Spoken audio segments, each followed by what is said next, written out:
무엇입니까? 라고 물으신다면은 가볍게 대답할 수도 있지만은 상당히 사실은 무게가 있는 질문입니다. 그리고 여기에 대한 질문은 다양하게 대답을 할 것입니다. 그런데 많은 분들이 이렇게 대답을 한답니다. 인생은 나그네다. 그렇게 말한다는 거예요. 여러분, 유행가 가운데 최유준 씨가 불렀던 하숙생을 아십니까? 여러분, 가사가 잘 아시는 분도 있겠지만 인생은 나그네길 어디서 왔는지 어디로 가는가, 구름이 흘러가듯 떠돌다 가는 길에 정일랑 두지 말자, 이런 가사로 가는 거예요. 그런데 성경에도 인생을 나그네라고 표현한 말씀이 많습니다. 여러분, 다윗이 이제 역대상 29장 1절에 인생은 나그네다. 그리고 이제 또 시편 39편에는 인생은 객이다. 객은 뭐예요? 나그네라고 하는 의미이죠. 그런데 야곱은 자기 인생에 대해서 이렇게 말을 합니다. 내가 험악한 세월을 살았습니다. 그런데 그 험악한 세월을 130살 동안 사는 거예요. 그래서 정말 야곱의 삶을 우리가 되돌아보면 참 험한 삶을 살았어요. 아들이 12명이 있었는데 그 가운데 아들을 형제지간에요. 형제를 죽이려 하고, 그러고는 그 아들을 애굽 노예로 팔아먹고, 그러고는 아버지한테 수침이 뚝 떼고는 아들이 죽었다고 말하는 거예요. 그런데 나중에 보니까 아들이 살아있고, 그리고 애굽에서 총리 대신이 되는, 그래서 아들을 만나게 되는, 그때 아버지의 마음이 어떠했겠느냐. 이렇게 험악한 인생을 살았다. 성경이 그렇게 야곱을 말하는 거예요. 그러면은 첫 번째 이런 겁니다. 왜 인생을 나그네라고 표현하느냐 하는 거예요. 그 의미가 어떤 의미일 것인가 하는 거예요. 세상의 사람들도 인생을 나그네라고 말하고요.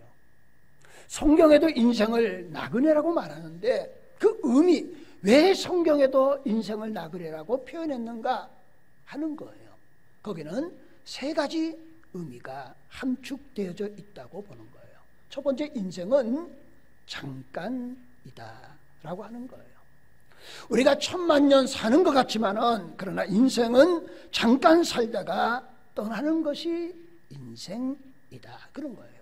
그래서 먼저 나그네 인생에 대해서 성경은 여러 가지 표현으로, 여러 가지 비유로 말씀하세요. 그 가운데 보면은 야고보서 4장 4절에 인생은 안개와 같다, 그렇게 표현해요.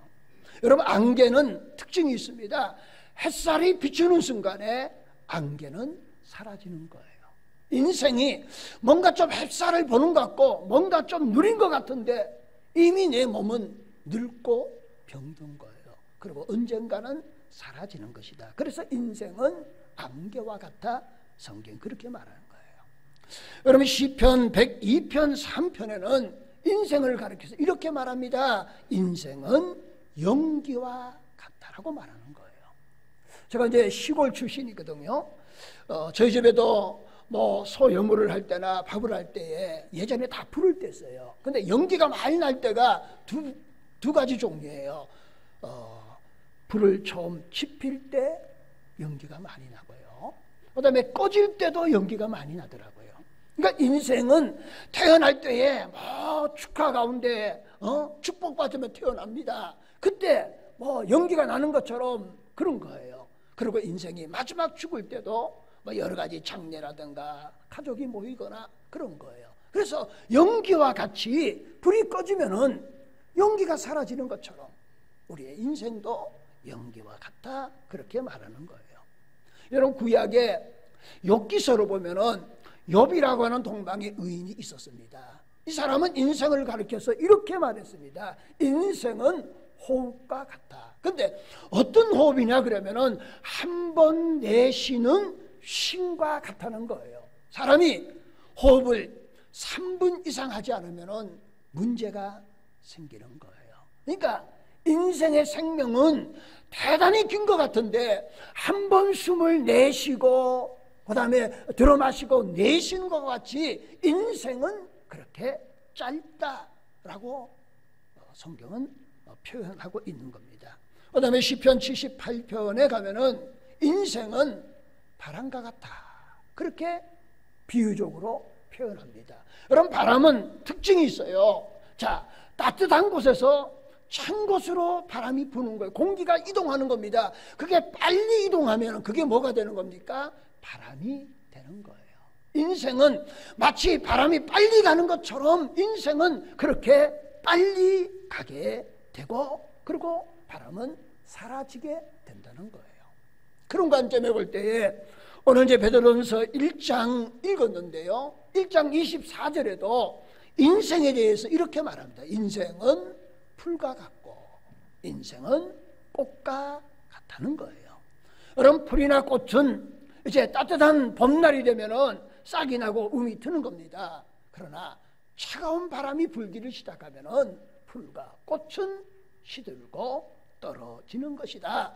그 생명력이 짧은 것처럼 인생의 생명도 그렇게 짧다라고 성경은 말하는 거예요. 그럼에도 불구하고 저와 여러분들은요, 우리의 삶이 마치 천년만년 사는 것처럼 생각하고 행동하고 살아가는 우리들의 모습이에요. 그래서 누구와의 관계에서도 지면은 안 되는 거예요. 양보할 수 없는 겁니다.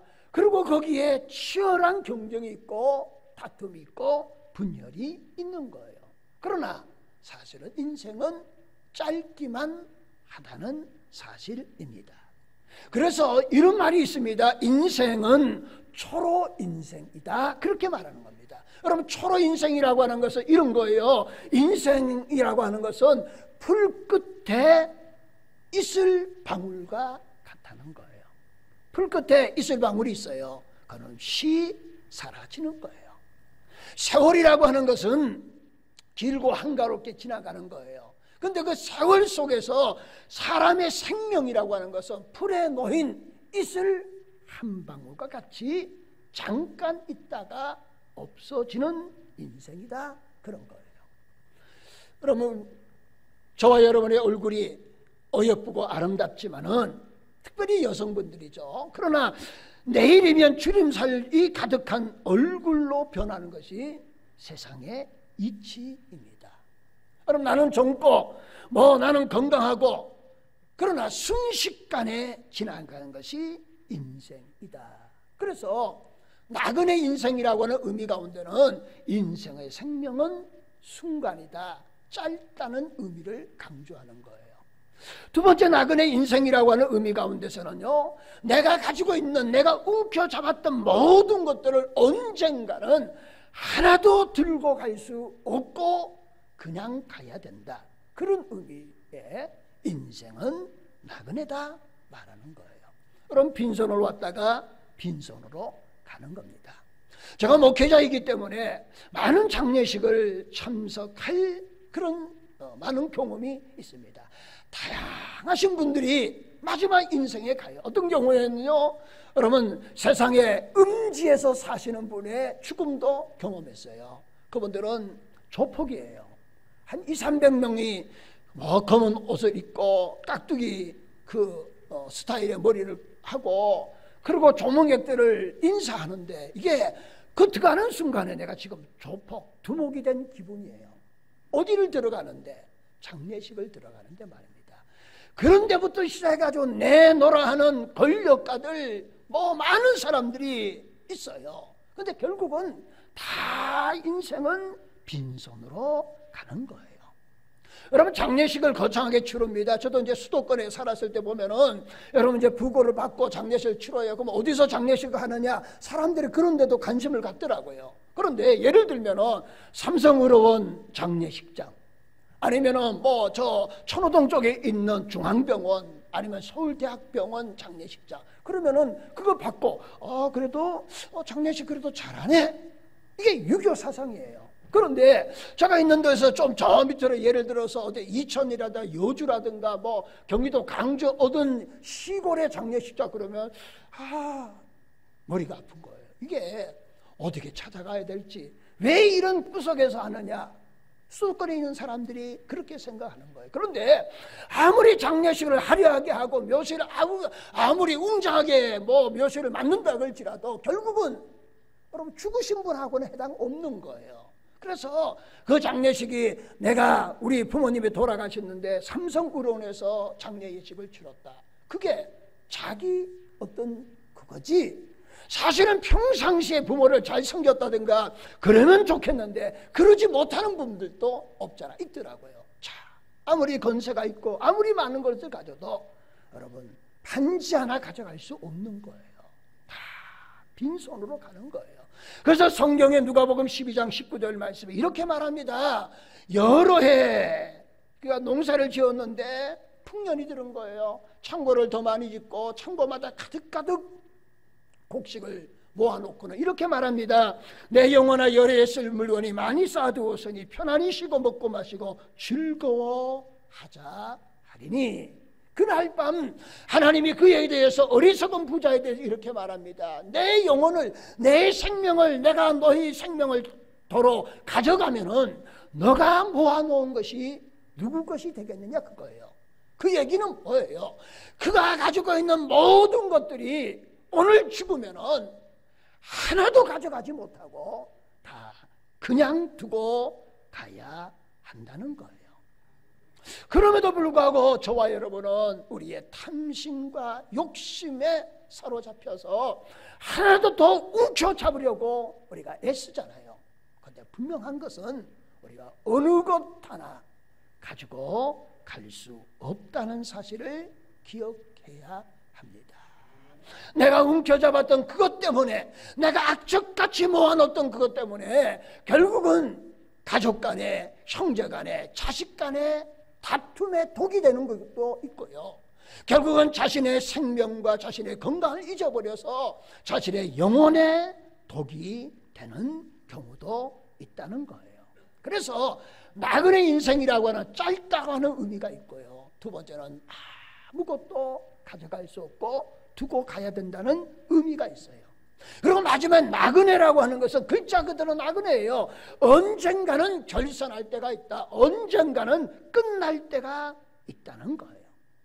여러분, 꽃이 필 때가 있는가 하면은 반드시 질 때가 있는 거예요. 그게 꽃이 피어서 조금 오래 있느냐 아니면은 조금 더 빨리 지느냐 차이지, 꽃은 피었다는 얘기는 언젠가는 진다는 얘기죠. 인생이 퇴원할 때가 있는가 하면은 반드시 죽을 때가 있다는 거예요. 성경이 이렇게 말합니다. 히브리서 9장 27절에 한 번 죽는 것은 사람에게 정한 것이요 그 후에는 심판이 있으리라. 나그네 인생의 죽음이라고 하는 것은 불현듯 우리에게 찾아옵니다. 그런데 그 죽음에는 차별이 없는 거예요. 그래서 인생을 가르쳐서 공평하다 그런 거예요. 여러분, 정말 인생은 공평한 것 같아요. 잘 사는 사람이나 못 사는 사람이냐, 지식이 많은 사람이나 그러지 못하는 사람이나 어떤 사람이든지 따지고 보면은 다 공평한 거예요. 그 가운데 여러분, 죽음은 가난한 사람이라고 늦게 찾아옵니까? 가난하다고 빨리 찾아옵니까? 돈 많다고 늦게 찾아옵니까? 아니면은 빨리 찾아옵니까? 그건 차별이 없는 거예요. 그러잖아요. 여러분, 높은 사람이라고 낮은 사람이라고 차별이 있나요? 아니면 지식이 많다고 적다고 거기에 차별이 있나요? 누구도 피할 수가 없다는 거예요. 그런데 성경은 우리에게 이렇게 말합니다. 인생이 죽으면 그것으로 다 끝나느냐 하는 거예요. 결코 그렇지 않다는 거예요. 성경 우리에게 이렇게 말합니다. 우리의 육신은 흙으로 왔어요. 그래서 사람이 죽으면 다 흙으로 돌아가는 거예요. 그런데 사람마다 영혼이 있다는 거예요. 그 영혼은 죽지 않는 거예요. 그 영혼은 영원히 사는 겁니다. 그래서 성경은 이렇게 말합니다. 예수 그리스도를 믿는 자는 그 영혼이 천국 가게 될 것이고, 예수 그리스도를 믿지 않는 사람은 지옥으로 떨어지게 된다. 그런 거예요. 여러분, 나그네 인생 가운데 짧은 생명이에요. 긴 거 아니에요. 순식간이에요. 그리고 어느 것 하나 가지고 가지 못해요. 다 그냥 두고 가야 될 인생이라는 거예요. 그리고 모두에게는 마지막 때가 있어요. 이건 공평하다. 누구도 그거는 피할 수가 없다는 거예요. 그런 삶의 현장에서 두 번째, 저와 여러분은 순례자의 삶을 살아갈 수 있기를 소망합니다. 자, 순례자의 삶이라고 하는 것은 이런 거예요. 나그네 인생과 순례자의 인생은 확연하게 다르다는 거예요. 여러분, 나그네는 제가 서론에 말했던 것처럼 어디서 왔다가 어디로 가는지 모르는 거예요. 정처 없이 사는 겁니다. 그래서 그들이 이렇게 말하는 거죠. 사람이 죽어봐야 알지, 죽지도 않았는데 천국이 있는 것이, 지옥이 있는 것이 있는 건지, 사후의 세계가 있는 것인지 그건 알지 못한다는 거예요. 그렇게 살아가면은 아무리 알차게 인생을 살아가도 나그네 인생일 수밖에 없습니다. 그런데 순례자의 인생은 어디서 왔다가 어디로 가는지 분명하고 명확하게 알고 있다는 사실입니다. 그리고 이 땅을 사는 동안에 분명한 목적의식을 가지고 살아가고 있다는 사실입니다. 우리가 아시는 것처럼 우리의 영혼은 하나님께로 왔다가 하나님께로 돌아가는 거예요. 여러분, 보편적으로 사람이 죽으면은 이제 사망했다고 표현하잖아요. 그걸 한자식으로 표현하면은 죽어서 망했다는 의미도 있고요. 그 다음에 거기 내용 가운데 이런 의미도 있습니다. 죽어서 망자가 되었다고 하는 의미도 있는 거예요. 전체적으로 보면은 죽어서 망했다, 그게 사망이라고 하는 의미를 담고 있는 거죠. 그런데 우리는 예수 믿는 사람은 성도의 죽음 앞에서 이렇게 말합니다. 돌아가셨다, 그렇게 표현하는 거예요. 소천하셨다, 그렇게 표현하는 겁니다. 돌아가셨다, 어디로 돌아가신 겁니까? 하나님께로 왔기에 하나님께로 돌아갔다는 거예요. 그게 하나님의 나라고 우리가 말하는 영원한 천국을 우리에게 말하는 거예요. 나그네의 삶을 사는 사람은 분명한 목적이 없는 거예요. 어디서 왔는지를 알지 못하고 내가 어디로 가야 될지를 알지 못하는 거예요. 그러니까 세상식으로 말하면 성공 출세 뭐 이런 것에, 아니면은 움켜잡는 것에 그것만이 내 삶을 보장해 줄 수 있다고 생각하는 거예요. 근데 순례자의 삶은 여기에 목적을 두고 사는 것이 아닙니다. 이 땅을 살아가는 동안에 청지기적 사명감을 가지고 살아가는 거예요. 내가 가지고 있는 모든 것들이 하나님의 것인 줄로 믿습니다. 이게 그리스도인의 신앙의 고백이에요. 그리고는 하나님이 나에게 주셔서 이 땅을 살아가는 동안에 여러분, 나만을 위해서 사용하라는 것이 아니고 나와 내 가족을 위해서 사용할 뿐만 아니라 하나님의 몸된 교회와 그리고 이웃을 위해 사용하라고 하나님 우리에게 여러 가지 은사와 지혜와 물질도 주셨습니다. 그리고 하나님은 공평하기에 어느 것 하나 어차피 못 가져가는 거예요. 그런데 그것이 마치 내 것인 양 움켜잡고 욕심부리고 살아가는 크리스찬이 되어서는 안 된다 하는 거예요. 우리는 복 있는 삶을 살아가는 우리들이 될 수 있기를 축원합니다. 우리의 삶의 여정에서 정말 좋은 부모는 어떤 부모일 것인가 하는 거예요. 세상식으로 말하면 많은 재산과 유산을 물려주는 부모가 좋은 부모일 것인가? 물론 맞아요. 그런 부모 있으면 좋죠. 그런데 그보다 더 좋은 부모는 누구일 것인가 말하면은 믿음의 유산을 물려주는 부모가 더 좋은 부모인 줄로 우리는 확신합니다.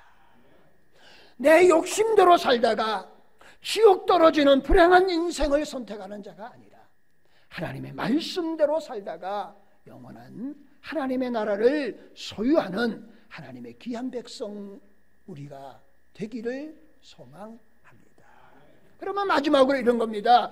순례자의 인생은 과연 어떤 삶이고 하나님은 어떤 약속을 우리에게 주셨는가 하는 거예요. 여러분, 순례자는 철저하게 하나님의 언약, 하나님의 약속을 믿고 살아갑니다.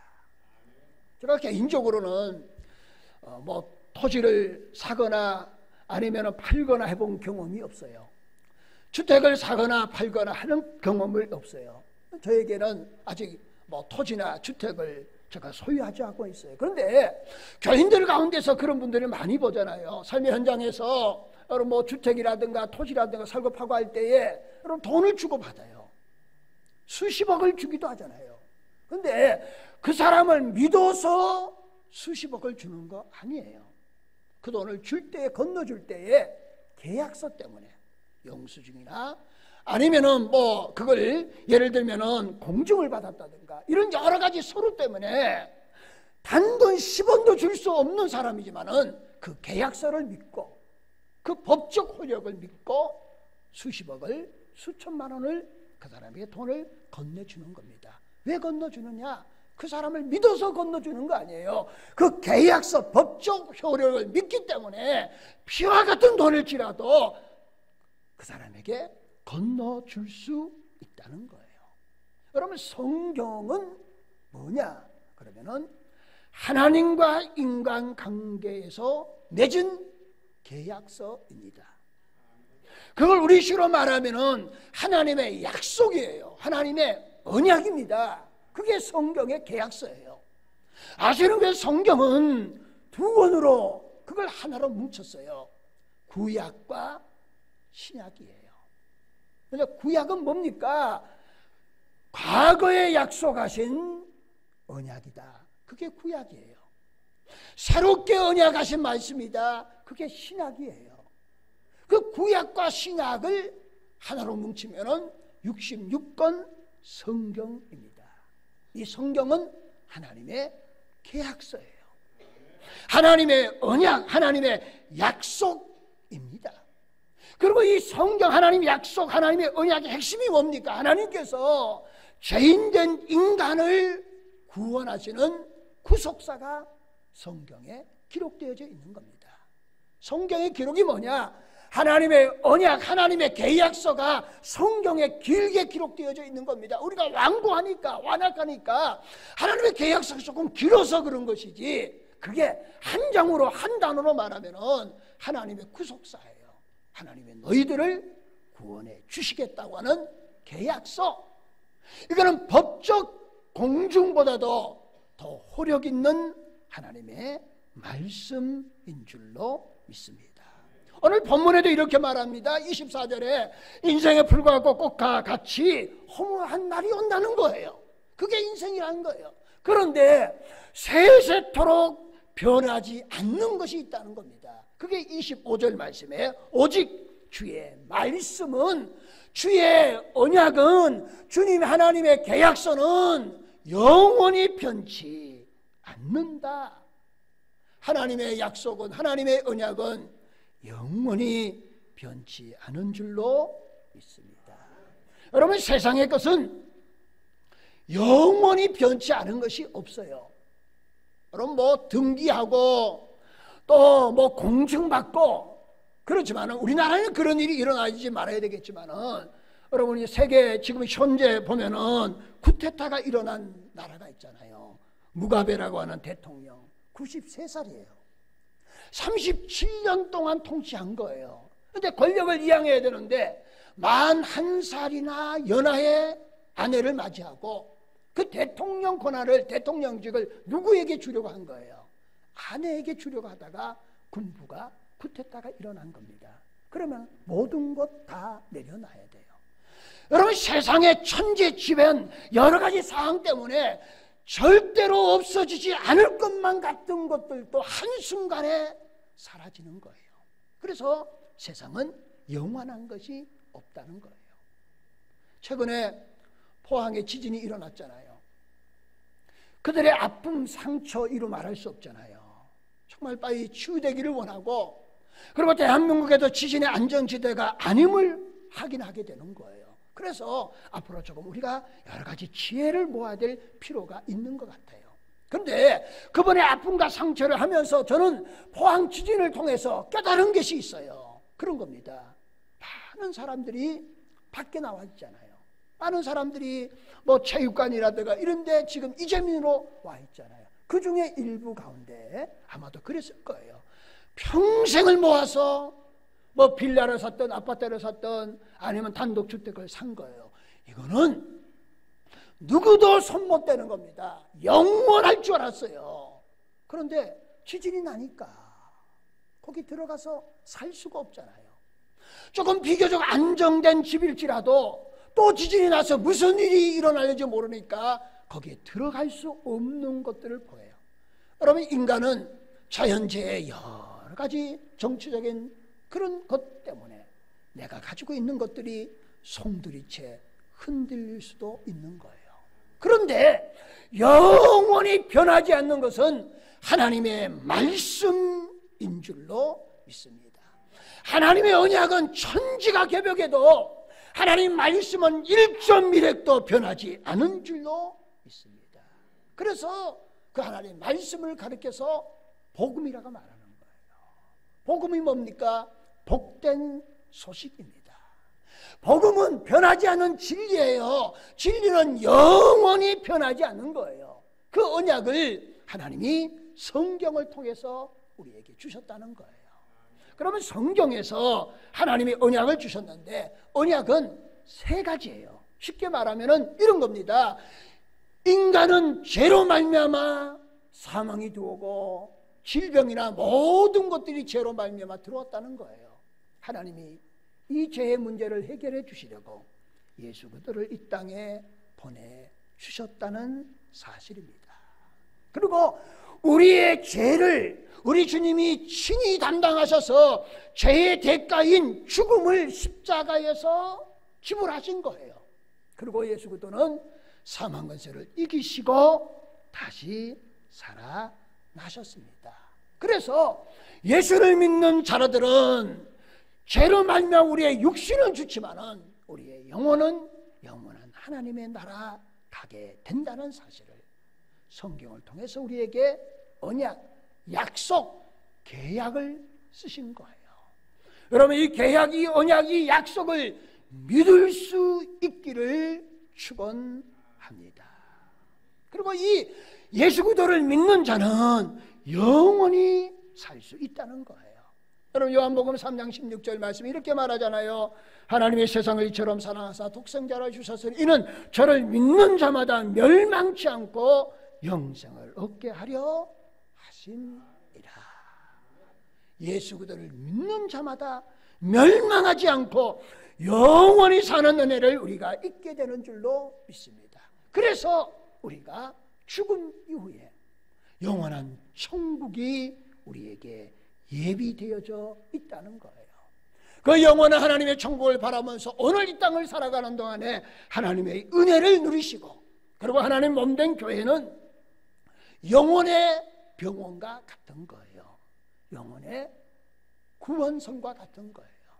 하나님의 교회를 중심으로 신앙생활하면서 승리하는 하나님의 백성들이 될 수 있기를 소망합니다. 이제 말씀을 이렇게 한 가지 예화를 들면서 말씀을 맺고자 합니다. 여러분, 예전에 한 100여 년 전에 있었던 일이에요. 항해도 안악이라고 그런 군이 하나 있었습니다. 그 사람, 거기에 사는 사람이 이름이 김익두라고 하는 사람. 여러분 아시는 분 아시죠? 1874년에 태어나서 1950년에 돌아가셨어요. 이제 공산당의 총탄에 순교를 하셨는데요. 자, 이 김익두 목사님은 이런 거예요. 16살에 과거 시험을 받다가 낙방을 했어요. 17살부터 좀 기질이 있었나 봐요. 장사를 했는데 또 망했습니다. 그러고는 비관해서 망나니가 된 거예요. 아주 등치가 커요. 힘이 세요. 그래서 그 군의 시장을 주름잡아서 망나니 짓 한 겁니다. 그래서 시장에 오는 사람들마다 선앙당을 지나가면서 한 가지 소원이 있어요. 오늘 김익두를 안 만났으면 좋겠다. 그렇게 선앙당에서 빌고 돌을 하나 던져놓고 시장을 갔다는 이런 망난이었어요. 어느 날 여선교사가 우리로 말하면 전도지를 주는 겁니다. 김익두가 전도지를 받고 그냥 있었겠습니까? 별 말 다 하고 별 희롱 다 하면서 그 보는 앞에서 전도지를 가지고 코를 풀었어요. 그랬더니 여선교사가 이렇게 말했답니다. 그 전도지로 코를 풀면은 그 코가 썩습니다. 그런데 이렇게 건장하고 이렇게 당당하고 망나니 같은 김익두가 그 말이 내리석에 박힌 거예요. 집에 가서 있는데 계속 그 말이 그 마음속에 머릿속에 되뇌게 되는 거예요. 그러다가 소알렌 선교사의 집회에 그냥 가만히 숨어서 참석해 본 거예요. 그런데 그 소알렌 선교사의 설교 제목이 영생입니다. 여러분 지금 인터넷이 좋아가지고 치면은 다 나와요. 그런데 그 영생의 제목의 설교의 은혜를 받고 이 사람이 변화된 거예요. 그날부터 술, 담배 다 끊었습니다. 그리고 이 사람은 얼마나 정말 무서운 사람이지. 그날부터 성경을 읽기를 시작했는데 그 당시에 사실은 성경의 66권 전체가 없었습니다만은 그가 갖고 있는 성경을 그날부터 읽기 시작해가지고 자그마치 백독을 한 겁니다. 그리고 그 친구들이 매일 와서 교회 다니고 뭐 한다고 그러니까 와서 찝쩍거리는 거예요. 술 마시러 가자고요. 그럴 때 김익두 이 청년이 친구에 이렇게 말합니다. 내가 지금 보약을 먹는 가운데 있으니 술을 마실 수 없다는 거예요. 그러니까 친구들이 다 알잖아요. 그렇게 건강한 사람이 뭐 보약을 먹을 이유가 없잖아요. 그러니까 무슨 보약을 먹냐 그랬더니 김익두 청년 이렇게 말하십니다. 나는 구약과 신약 두 보약을 먹고 있다는 거예요. 그래서 술을 마실 수 없다는 거예요. 그리고 정말 변화된 사람이 된 거예요. 그가 망나니 짓하면서 뭐 술집, 음식점 뭐든지 다 때려 부수고 외상으로 먹고 하나도 안 갚았고 김익두 그 청년이 다 갖게 되고요. 그리고 그가 나중에 평양신학교를 졸업하고 목사 안식을 받고 한국교회에 정말 유명한 부흥사가 되고요. 그리고 1807년, 8년, 9년에 연결되는 평양 대부흥운동의 주도적인 역할을 하는 그런 귀한 분으로 쓰임을 받게 된 겁니다. 여러분 김익두라는 그 청년이 김익두 목사님이 되시고 부흥사가 될 수 있었던 것은 여러분 이 진리를 깨달을 때 변화가 일어나게 된 줄로 믿습니다. 신앙이라고 하는 것은 능력과 변화의 역사가 나타나고 구원과 영생이 여기에 담겨져 있는 줄로 믿습니다. 오늘 우리 모두가 세상에 나그네 인생처럼 욕심에 따라 살아가다가 짧은 인생 그냥 끝나는 인생으로 매듭짓지 마시고 우리 모두가 순례자가 되시고 하나님을 의지하고 믿어서 영원한 하나님의 나라의 주역으로 살아가는 우리 모두가 될 수 있기를 예수님의 이름으로 축원을 드립니다. 기도하시겠습니다. 하나님, 인생은 나그네와 같습니다. 잠깐입니다. 그리고 언젠가는 모든 것 다 두고 가야 합니다. 그리고 마지막 때가 옵니다.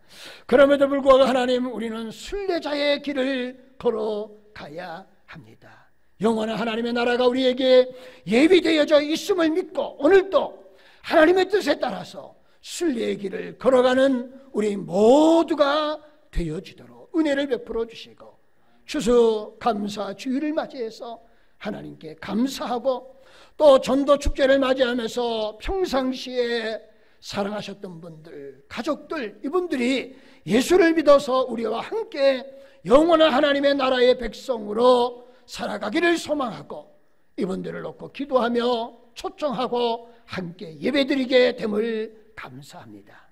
인생의 나그네의 길과 같은 삶 속에서 순례자의 길을 걸어가게 하시고 우리가 돌아가야 될 것이 영원한 하나님의 나라임을 기억하며 그 나라를 사모하고 살아가는 성숙한 믿음의 사람들 되게 하여 주시옵소서.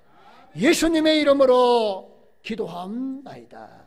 아멘.